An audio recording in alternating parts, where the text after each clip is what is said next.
By the river. Siddhartha walked through the forest, was already far from the city, and knew nothing but that one thing, that there was no going back for him, that this life, as he had lived it for many years until now, was over and done away with, and that he had tasted all of it, sucked everything out of it until he was disgusted with it. Dead was the singing bird he had dreamt of, dead was the bird in his heart. Deeply, he had been entangled in samsara. He had sucked up disgust and death from all sides into his body, like a sponge sucks up water until it is full. And full he was, full of the feeling of being sick of it, full of misery, full of death. There was nothing left in this world which could have attracted him, given him joy, given him comfort. Passionately he wished to know nothing about himself any more, to have rest, to be dead. If there only was a lightning bolt to strike him dead, if there was only a tiger to devour him, if there only was a wine, a poison which would numb his senses, bring him forgetfulness and sleep, and no awakening from that. Was there still any kind of filth he had not soiled himself with? A sin or foolish act he had not committed? A dreariness of the soul he had not brought upon himself? Was it still at all possible to be alive? Was it possible to breathe in again and again, to breathe out, to feel hunger, to eat again, to sleep with a woman again? Was this cycle not exhausted and brought to a conclusion for him? Siddhartha reached the large river in the forest, the same river over which, a long time ago, when he had still been a young man and came from the town of Gautama, a ferryman had conducted him. By this river he stopped. Hesitantly he stood at the bank. Tiredness and hunger had weakened him, and whatever for should he walk on? Wherever to? To which goal? No, there were no more goals. There was nothing left but the deep, painful yearning to shake off this whole desolate dream, to spit out this stale wine, to put an end to this miserable and shameful life. A hang bent over the bank of the river, a coconut tree. Siddhartha leaned against its trunk with his shoulder, embraced the trunk with one arm, and looked down into the green water, which ran and ran under him, looked down, and found himself to be entirely filled with the wish to let go and to drown in these waters. A frightening emptiness was reflected back at him by the water, answering to the terrible emptiness in his soul. Yes, he had reached the end. There was nothing left for him, except to annihilate himself, except to smash the failure into which he had shaped his life, to throw it away before the feet of mockingly laughing gods. This was the great vomiting he had longed for. Death, the smashing to bits of the form he hated. Let him be food for fishes, this dog, Siddhartha. This lunatic, this depraved and rotten body, this weakened and abused soul. Let him be food for fishes and crocodiles. Let him be chopped to bits by the demons. With a distorted face, he stared into the water, saw the reflection of his face, and spit at it. In deep tiredness, he took his arm away from the trunk of the tree and turned a bit in order to let himself fall straight down, in order to finally drown. With his eyes closed, he slipped towards death. Then, out of remote areas of his soul, out of times past of his now weary life, a sound stirred up. It was a word, a syllable, which he, without thinking, with a slurred voice, spoke to himself. The old word which is the beginning and the end of all prayers of the Brahmins, the holy Om, which roughly means that what is perfect, or the completion.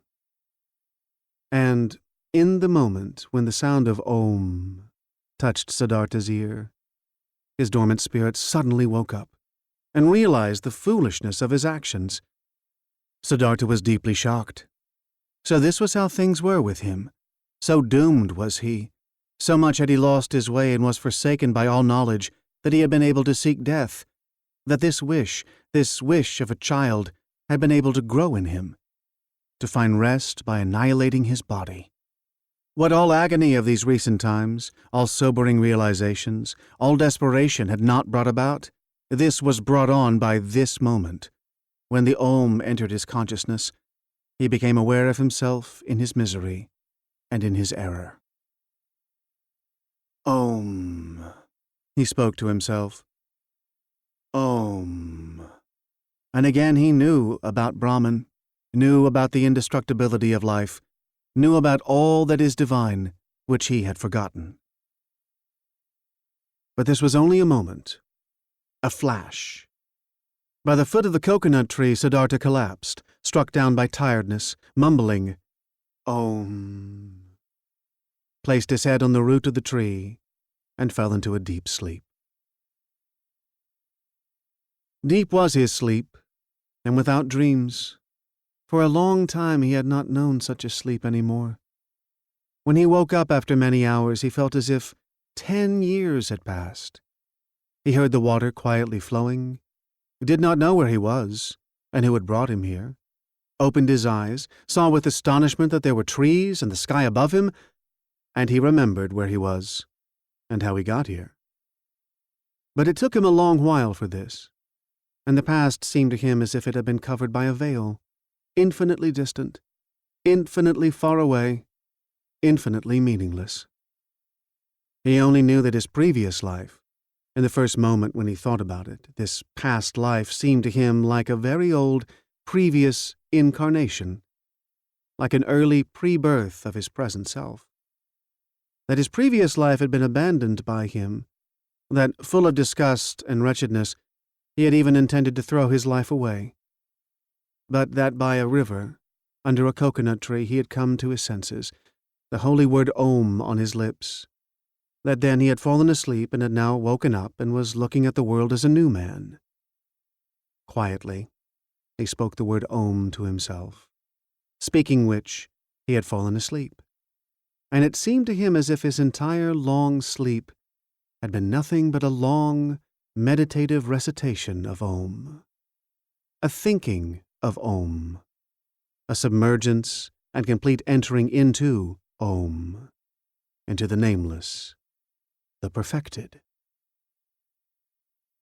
What a wonderful sleep had this been! Never before by sleep had he been thus refreshed, thus renewed, thus rejuvenated. Perhaps he had really died, had drowned, and was reborn in a new body? But no. He knew himself. He knew his hand and his feet. He knew the place where he lay. He knew this self in his chest, this Siddhartha, this eccentric, the weird one. But this Siddhartha was nevertheless transformed, was renewed, was strangely well rested, strangely awake, joyful, curious. Siddhartha straightened up. Then he saw a person sitting opposite him, an unknown man, a monk in a yellow robe with a shaven head, sitting in the position of pondering. He observed the man, who had neither hair on his head nor a beard, and he had not observed him for long when he recognized this monk as Govinda, the friend of his youth, Govinda who had taken his refuge with the exalted Buddha. Govinda had aged, he too, but still his face bore the same features, expressed zeal, faithfulness, searching, timidness. But when Govinda now, sensing his gaze, opened his eyes and looked at him, Siddhartha saw that Govinda did not recognize him. Govinda was happy to find him awake. Apparently he had been sitting there for a long time and been waiting for him to wake up, though he did not know him. "I have been sleeping," said Siddhartha. "However did you get here?" "You have been sleeping," answered Govinda. "It is not good to be sleeping in such places, where snakes often are and the animals of the forest have their paths. I, O sir, am a follower of the exalted Gautama, the Buddha, the Sakyamuni, and have been on a pilgrimage together with several of us on this path, when I saw you lying and sleeping in a place where it is dangerous to sleep. Therefore I sought to wake you up, O sir, and since I saw that your sleep was very deep, I stayed behind from my group and sat with you. And then, so it seems, I have fallen asleep myself. I, who wanted to guard your sleep. Badly I have served you. Tiredness has overwhelmed me. But now that you're awake, let me go to catch up with my new brothers. Thank you, Samana, for watching out over my sleep, spoke Siddhartha. You're friendly, you followers of the Exalted One. Now you may go, then. I'm going, sir. May you, sir, always be in good health. Thank you, Samana. Govinda made the gesture of a salutation and said, Farewell. Farewell, Govinda, said Siddhartha. The monk stopped. Permit me to ask, sir, from where do you know my name? Now Siddhartha smiled. I know you, O Govinda, from your father's hut, and from the school of the Brahmins, and from the offerings, and from our walk to the Samanas, and from that hour when you took your refuge with the Exalted One in the grove of Jetavana. You're Siddhartha, Govinda exclaimed loudly. Now I'm recognizing you, and don't comprehend any more how I couldn't recognize you right away. Be welcome, Siddhartha. My joy is great to see you again.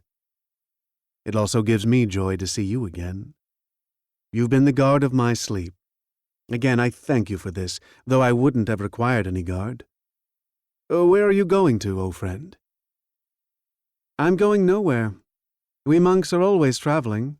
Whenever it is not the rainy season, we always move from one place to another, live according to the rules of the teachings passed on to us.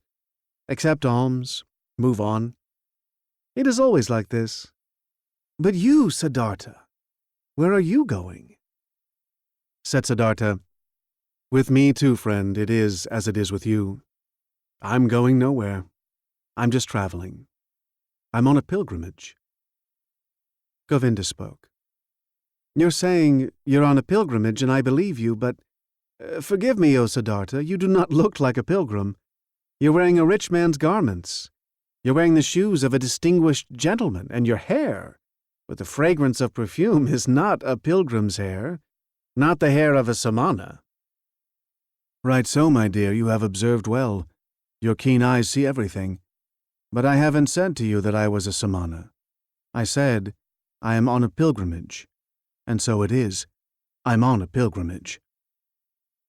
You're on a pilgrimage, said Govinda. But few would go on a pilgrimage in such clothes, few in such shoes, few with such hair. Never have I met such a pilgrim, being a pilgrim myself for many years. I believe you, my dear Govinda. But now, today, you've met a pilgrim just like this, wearing such shoes, such a garment. Remember, my dear, not eternal is the world of appearances. Not eternal, anything but eternal are our garments and the style of our hair, and our hair and bodies themselves. I'm wearing a rich man's clothes. You've seen this quite right. I'm wearing them because I have been a rich man, and I'm wearing my hair like the worldly and lustful people, for I've been one of them. And now, Siddhartha, what are you now? I don't know.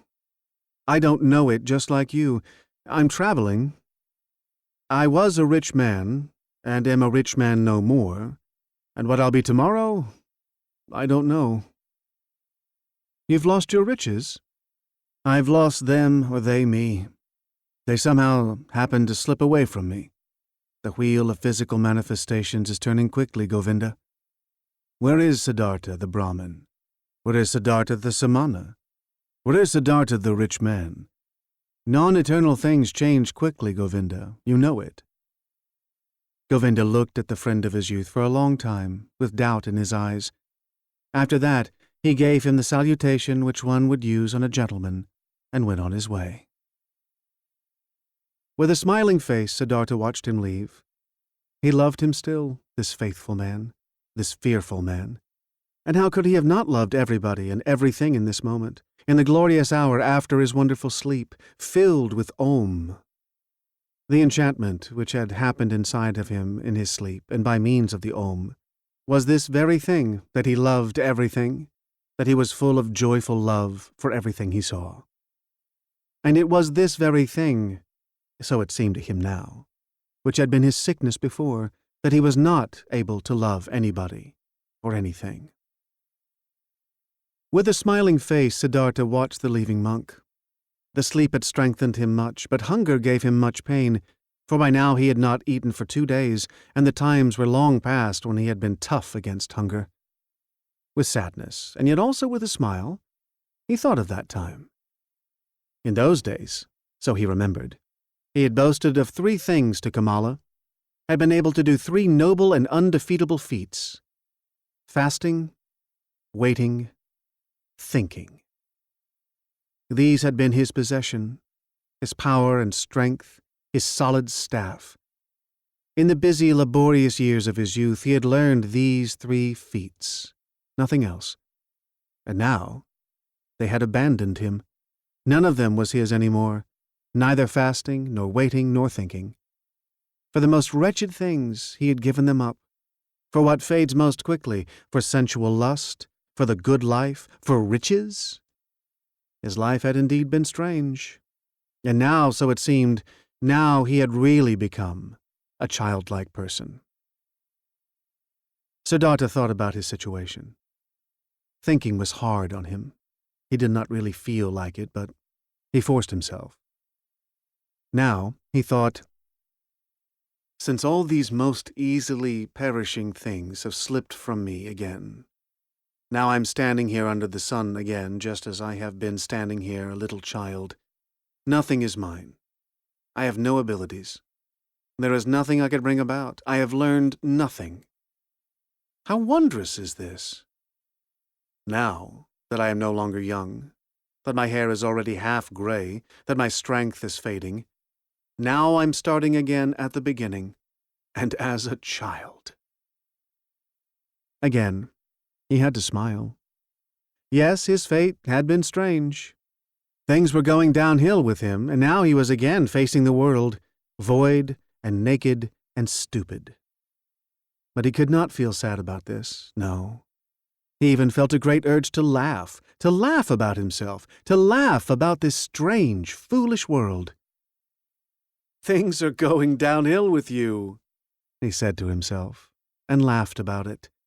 And as he was saying it, he happened to glance at the river, and he also saw the river going downhill, always moving on downhill, and singing and being happy through it all. He liked this well. Kindly he smiled at the river. Was this not the river in which he had intended to drown himself in past times, 100 years ago, or had he dreamed this? Wondrous indeed was my life, so he thought.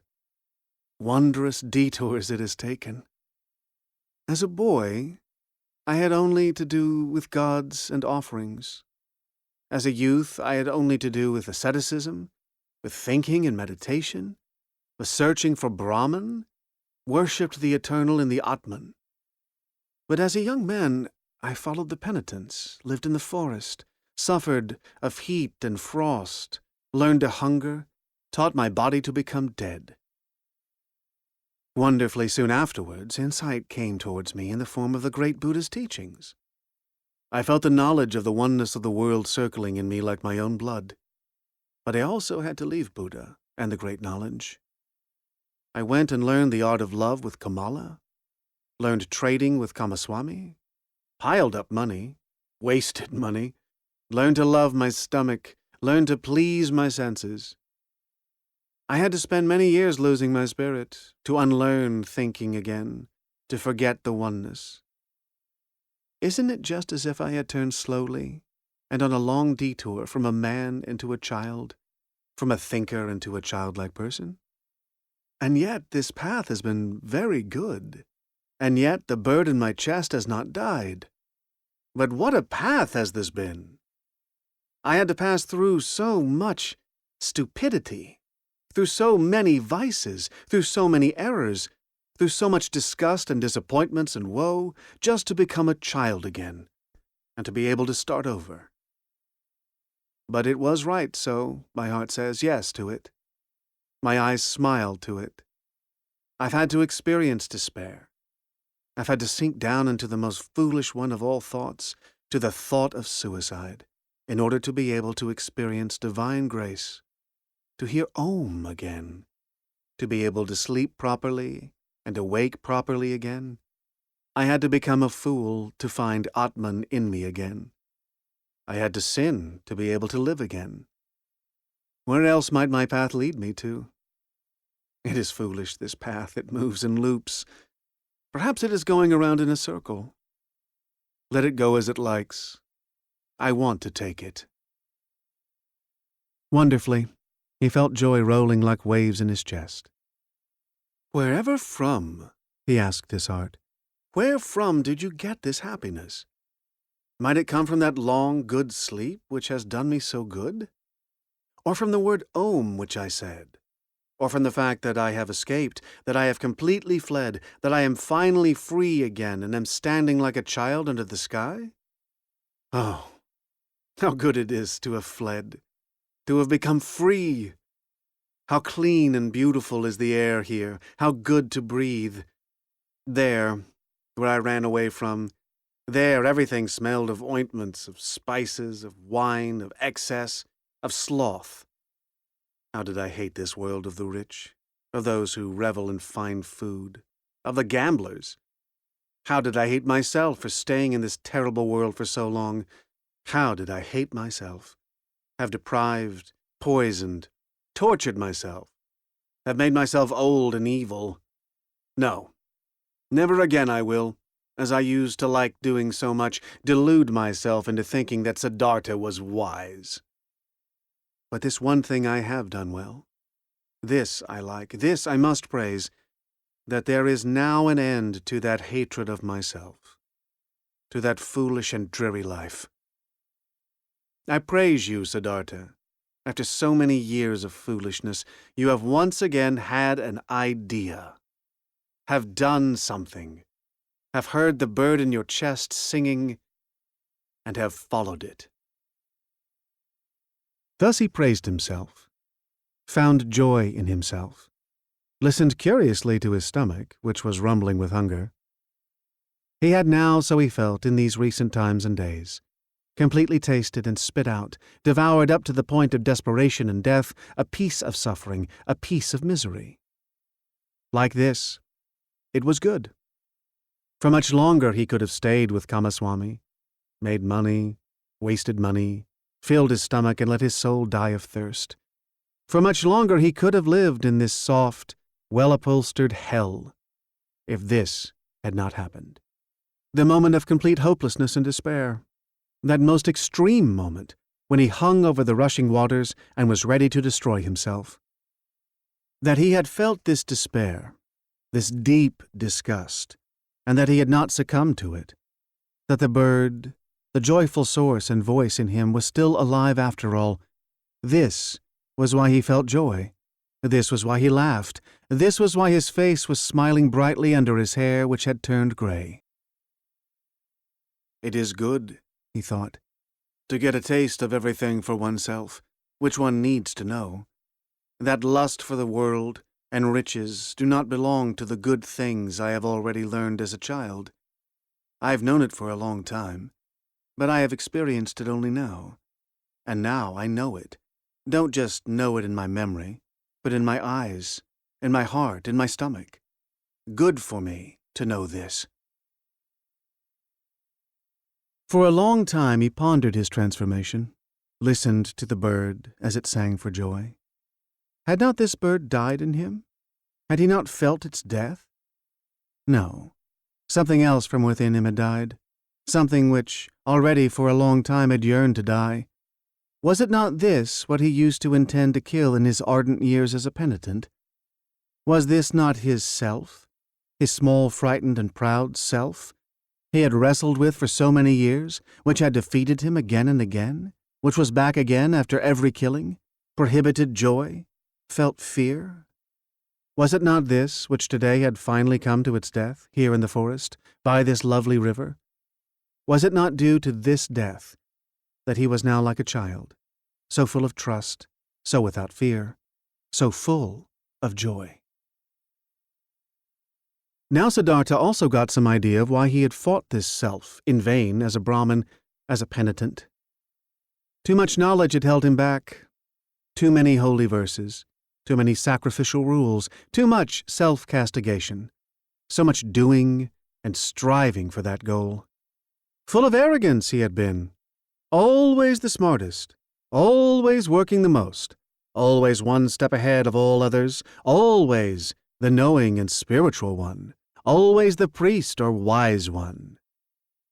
Into being a priest, into this arrogance, into this spirituality, his self-hatred retreated. There it sat firmly and grew, while he thought he would kill it by fasting and penance. Now he saw it, and saw that the secret voice had been right, that no teacher would ever have been able to bring about his salvation. Therefore he had to go out into the world, lose himself to lust and power, to women and money, had to become a merchant, a dice gambler, a drinker, and a greedy person, until the priest and samana in him was dead. Therefore, he had to continue bearing these ugly years, bearing the disgust, the teachings, the pointlessness of a dreary and wasted life up to the end, up to bitter despair, until Siddhartha the lustful, Siddhartha the greedy, could also die. He had died. A new Siddhartha had woken up from the sleep. He would also grow old. He would also eventually have to die. Mortal was Siddhartha. Mortal was every physical form. But today, he was young, was a child, the new Siddhartha, and was full of joy. He thought these thoughts, listened with a smile to his stomach, listened gratefully to a buzzing bee. Cheerfully he looked into the rushing river. Never before had he liked a water so well as this one. Never before had he perceived the voice and the parable of the moving water thus strongly and beautifully. It seemed to him as if the river had something special to tell him, something he did not know yet, which was still awaiting him. In this river Siddhartha had intended to drown himself. In it the old, tired, desperate Siddhartha had drowned today. But the new Siddhartha felt a deep love for this rushing water, and decided for himself not to leave it very soon.